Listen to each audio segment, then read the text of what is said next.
안녕하십니까? 세상에서 가장 무서운 것은 귀신이 아니라 웃는 얼굴 뒤에 칼을 숨긴 사람이라고 합니다. 특히 그 사람이 가족이라면 그 공포와 배신감은 이루 말할 수 없겠지요. 오늘 들려드릴 이야기는 믿었던 가족의 배신 앞에 스스로 바보가 되기를 선택한 한 어머니의 피 끓는 복수극입니다.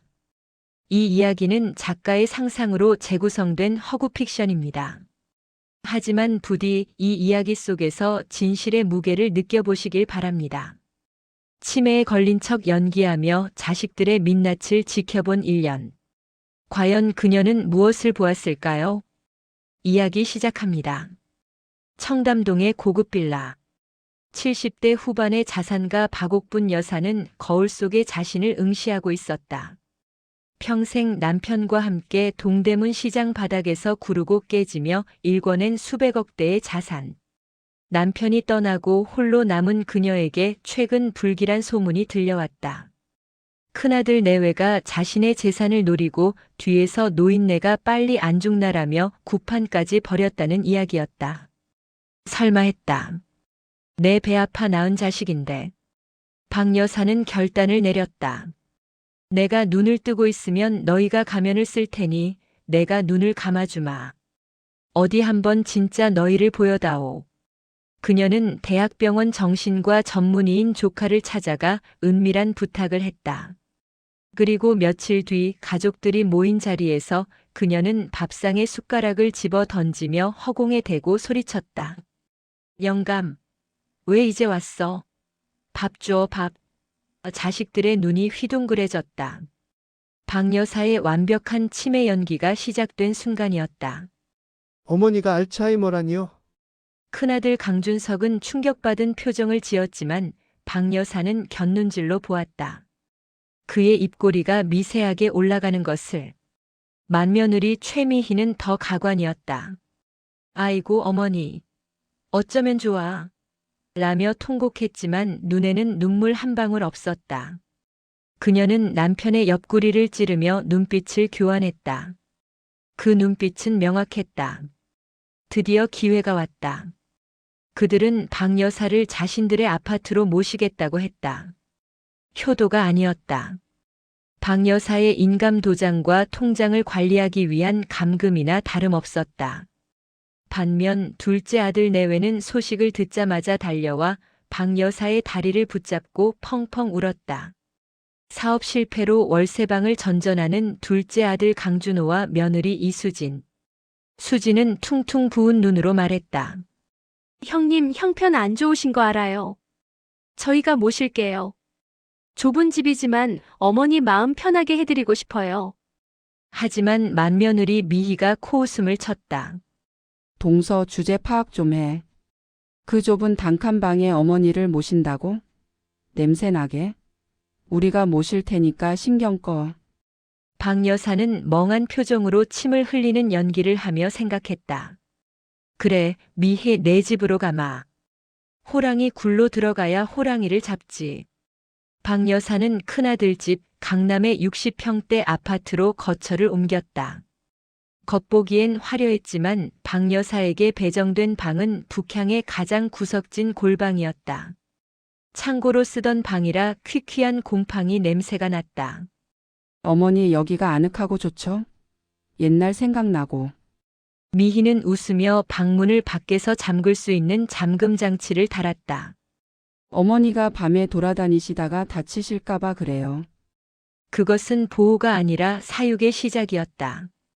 박 여사는 밤마다 그 방에서 숨죽여 울었다. 하지만 겉으로는 벽지를 뜯으며 희죽거리는 연기를 멈추지 않았다.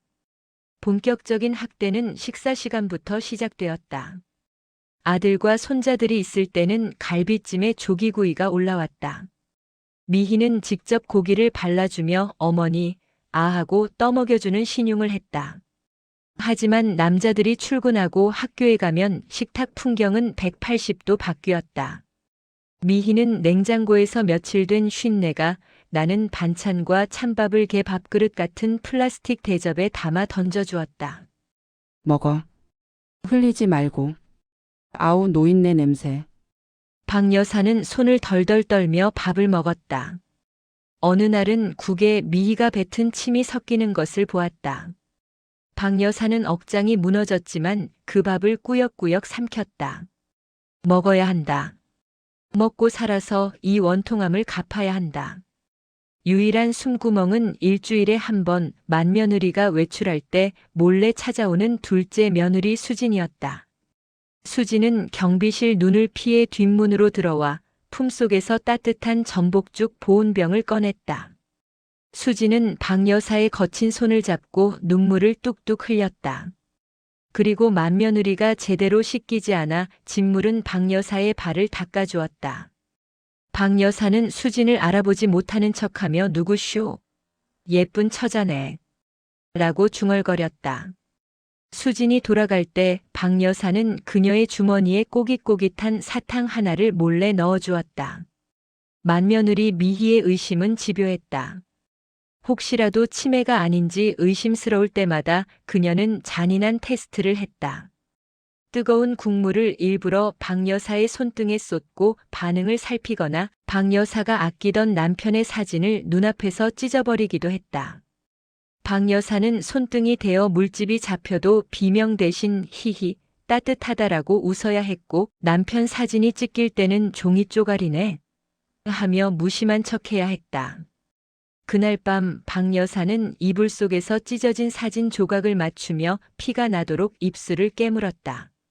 미희야, 내 살이 타는 고통보다 내 마음이 썩어 문드러진 냄새가 더 역하구나. 박 여사는 이 모든 지옥 같은 시간을 기록해야 했다. 그녀는 치매 노인들이 애착 인형을 가지고 다닌다는 점을 이용했다. 둘째 며느리가 선물해준 낡은 곰 인형. 박 여사는 밤마다 곰 인형의 배를 갈라 초소형 고성능 녹음기를 숨겼다. 그리고 미희가 폭언을 퍼부을 때 남편과 모의할 때마다 인형을 꼭 끌어안았다. 녹음기에는 차마 입에 담을 수 없는 욕설과 패륜적인 계획들이 차곡차곡 쌓여갔다. 이 노인네 언제 죽어? 약이라도 좀 섞을까? 안 돼, 제3명에 다 넘어올 때까진 숨만 붙여놔. 그것은 단순한 녹음 파일이 아니었다. 그들을 파멸시킬 핵폭탄의 뇌관이었다. 1년이 지나자 큰아들 내외는 더 이상 참을성이 없어졌다. 그들은 박 여사를 시설 좋다는 정신병원 폐쇄병동으로 보낼 계획을 세웠다. 명목은 요양이었지만 사실상 고려장이었다. 내일 변호사 오라고 했어. 땅 문서랑 건물명의 이전 서류 준비해. 준석이 말했다. 인감은? 장롱 깊숙한 곳에 숨겼던데. 내가 훔쳐놨지. 정신 오락가락할 때 지장도 몇 개 더 찍어놨어. 미희가 낄낄거렸다. 박 여사는 자는 척하며 그들의 대화를 모두 들었다. D-데이가 잡혔다. 내일 오후 2시. 결전의 날 아침이 밝았다. 박 여사는 평소보다 더 심하게 발작하는 연기를 했다. 벽에 음식을 바르고 소리를 질렀다. 아이고, 이 화상아. 아침부터 왜 이래? 미희는 박 여사를 거칠게 밀치고 방에 가뒀다. 오늘 오후에 계약 끝나면 바로 앰뷸런스 부를 거야. 그때까지만 참자. 가족들이 계약 준비로 분주한 사이 박 여사는 옷장 깊숙한 곳에 숨겨두었던 가방을 꺼냈다. 그 안에는 구겨진 몸빼 바지 대신 빳빳하게 다려진 고급 실크 정장과 진주 목걸이 그리고 녹음기가 든 곰 인형이 들어있었다. 그녀의 눈빛은 더 이상 흐릿한 치매 노인의 것이 아니었다. 사냥감을 노리는 맹수의 눈빛이었다. 오후 2시. 강남의 한 법무법인 사무실. 준석과 미희는 땅을 매수하겠다는 개발업자와 마주 앉아 있었다. 식은 땀을 흘리며 서류를 검토하던 준석이 말했다. 어머니 대리인으로서 제가 다 위임받았습니다. 여기 인감이랑 서류 다 있고요. 확실한 거죠? 나중에 문제 생기면 골치 아픈데. 아유, 그럼요. 어머니가 지금 병원에 계셔서 의사소통이 안 됩니다. 미희가 거들었다. 그들이 막 도장을 찍으려는 찰나 사무실 문이 쾅 하고 열렸다. 누가 의사소통이 안 된다는 게냐? 서늘하고 또렷한 목소리. 모두의 시선이 문 쪽으로 쏠렸다. 그곳에는 휠체어도 환자복도 아닌 우아한 정장을 입고 꼿꼿하게 서 있는 박옥분 여사가 있었다. 그 뒤로는 경찰과 변호사 그리고 둘째 아들 내외가 서 있었다. 어머니, 준석과 미희는 귀신을 본 듯 사색이 되었다. 왜? 내가 벽에 똥칠하고 침 흘려야 하는데 멀쩡해서 실망했냐? 박 여사는 또각또각 구두 소리를 내며 걸어 들어왔다. 그 위압감에 개발업자마저 자리에서 일어났다. 어머니 정신이 돌아오셨어요? 아이고 다행이다. 미희가 상황을 수습하려 달려들어 팔짱을 끼려 했다. 박 여사는 가차없이 미희의 뺨을 올려붙였다. 짝! 사무실에 파열음이 울려 퍼졌다. 더러운 손 치워라. 내 몸에 닿는 것도 역겹다. 박 여사는 테이블 위에 곰 인형을 올려놓았다. 지난 1년, 내가 나에게 먹인 쉰밥, 내가 내 얼굴에 뱉은 침, 내가 내 남편 사진을 찢으며 했던 말들. 여기 다 들어있다. 재생 버튼이 눌러졌다. 이 노인네 언제 뒤져? 냄새나서 살 수가 없어 재산만 챙기면 바로 정신병원 처박아. 미희의 적나라한 목소리가 스피커를 타고 흘러나왔다. 개발업자는 혀를 차며 서류를 챙겨 도망치듯 나갔다. 강준석, 최미애 잘 들어라. 박 여사는 미리 준비해온 공증 서류를 꺼내 들었다. 민법상 폐륜 행위를 한 자식에게는 상속을 하지 않아도 된다는 조항이 있더구나. 오늘부로 너희 둘에게는 내 재산 10원 한 장도 주지 않겠다. 그리고 이미 증여했던 아파트와 가게도 효도 계약 불이행으로 반환 소송 들어갈 거다. 어머니, 잘못했어요. 한 번만 용서해 주세요. 준석이 무릎을 꿇고 빌었다. 용서? 용서는 판사님한테 빌어라. 아, 그리고 너희가 훔친 인감 도장으로 대출받으려 했던 거 사문서 위조로 경찰에 신고도 해뒀다. 콩밥 좀 먹어야 정신을 차리지. 경찰들이 준석과 미희에게 다가갔다. 미희는 바닥에 주저앉아 오줌을 지렸다. 그녀가 박 여사를 흉내내며 조롱했던 그 모습 그대로였다.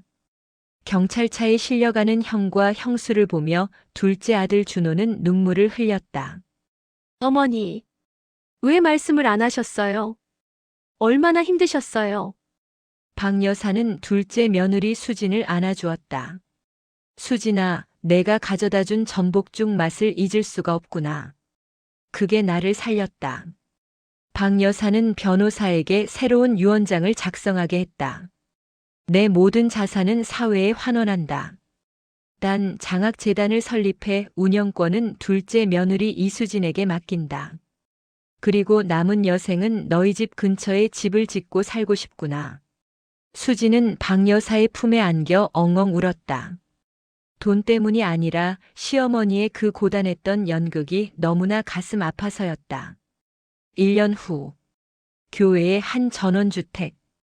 박 여사는 텃밭에서 상추를 뜯고 있다. 주방에서는 수진이 된장찌개를 끓이는 구수한 냄새가 난다. 어머니, 식사하세요. 갓 지은 하얀 쌀밥에 김이 모락모락 난다. 박 여사는 수저를 들며 환하게 웃는다. 그래, 이게 밥이지. 이게 사람 사는 거지. 비로소 그녀의 연극은 끝났다.